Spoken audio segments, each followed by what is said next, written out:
महत्वाची बातमी, भाजपा महाराष्ट्रामध्ये 2019 पेक्षा जास्त जागा लढवणार अशी माहिती सूत्रांकडून मिळते। 3 ते 4 दिवसांमध्ये भाजप वरिष्ठांची बैठक होणार आहे। भाजपच्या विद्यमान खासदारांच्या यादीमध्ये फारसे बदल केले जाणार नाहीत अशी देखील माहिती सूत्रांकडून मिळते।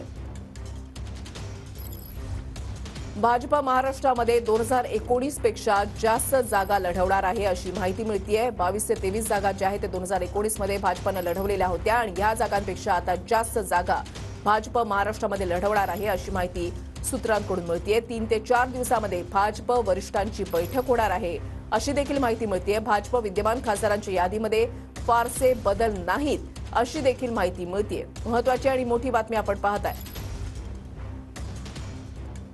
विद्यमान खासदारांच्या संदर्भात सुद्धा बैठकीमध्ये चर्चा झालेली आहे। अनेक बैठका ज्या आहेत त्या पार पडतायत दिल्लीमध्ये आणि आता जी सूत्रांकडून माहिती मिळते त्यानुसार भाजप महाराष्ट्रामध्ये 2019 पेक्षा जास्त जागा लढवणार आहे। संदीप राजगोळकर आमचे प्रतिनिधी अधिक माहिती देतील। संदीप।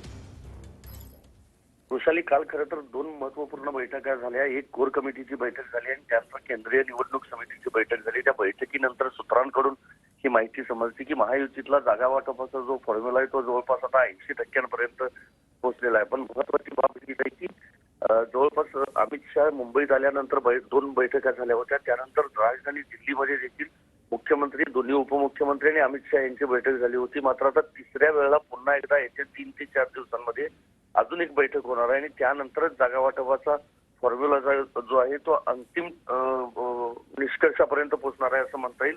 त्यामुळे अजूनही 20% जो काही फॉर्म्युला आहे तो त्यामध्ये रखडलेला आहे। काही जागांबाबत अजूनही पेच जो आहे तो कायम असल्याचं पाहायला मिळतंय। कालच्या बैठकीमध्ये जवळपास 25 जागांचं सादरीकरण भाजपनं केलं आहे। महत्वाचं हे आहे की 2019 साली 23 जागांवर निवडणूक लढवली होती भाजपनं। मात्र यावेळेला ती जागा जी आहे म्हणजे हा जो आकडा आहे हा वाढण्याची शक्यता आहे। त्याचबरोबर अजित पवार गटाकडून जी काही मागणी करण्यात येते त्यांच्या पक्षाकडून ती मागणी देखील वाजवी नसल्याचं पक्षातील काही नेत्यांचं म्हणणं आहे। नक्कीच।